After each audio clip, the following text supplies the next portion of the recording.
Allez, on débute avec une première combinaison squat, enchaîné et l'élévation latérale du membre inférieur.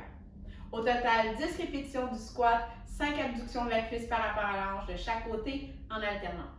Si j'ai designé cet exercice spécialement pour les coureurs, c'est pour la phase de transition avec le passage de 2 appuis à 1 appui pour aller chercher la dynamique verticale et centrée qu'on recherche à la course à pied.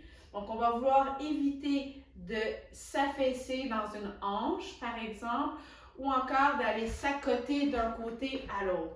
Donc, tout le travail subtil de la chaîne médiale à l'intérieur des cuisses, par exemple, et les muscles profonds de la posture vont être sollicités pour venir équilibrer les forces, nous amener en pleine extension et verticale et centrée.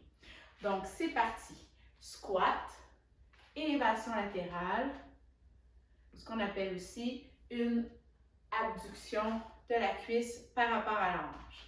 On inspire à la flexion, on expire à l'extension.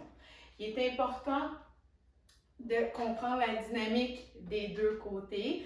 Donc, la jambe d'appui, on pousse, on visse son pied dans le sol pour engager les fessiers moyens pour bien s'aligner. Et ensuite, c'est bien sûr que le quad embarque, mais c'est les grands fessiers qu'on vient chercher l'extension complète des hanches.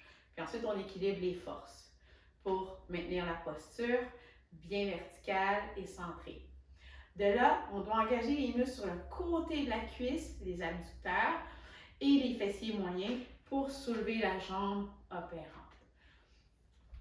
Donc, évidemment, selon la largeur de notre bassin, nos proportions, on aura besoin d'un transfert de poids plus ou moins long.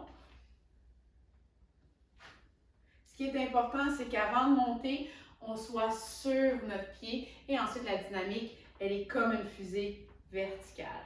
On peut s'imaginer qu'on est un compas. Le pied qui reste en appui au sol, c'est le pic du compas qui pousse et qui vise dans le sol. Ensuite, il y a le ressort pour aller chercher l'extension de la hanche. Et de là, la jambe opérante, c'est notre crayon qui vient tracer l'arc de cercle. Une dernière fois.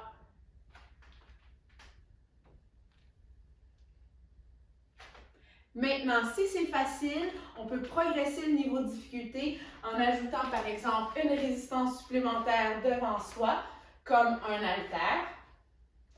Maintenant, le danger, ça va être de venir s'accoter dans la hanche ou encore dans son tronc pour compenser un manque de force des grands groupes musculaires peut-être, mais aussi des petits muscles stabilisateurs qui vont nous permettre notre alignement. Donc, attention de ne pas prendre trop lourd, trop vite. On suit notre progression sans compensation.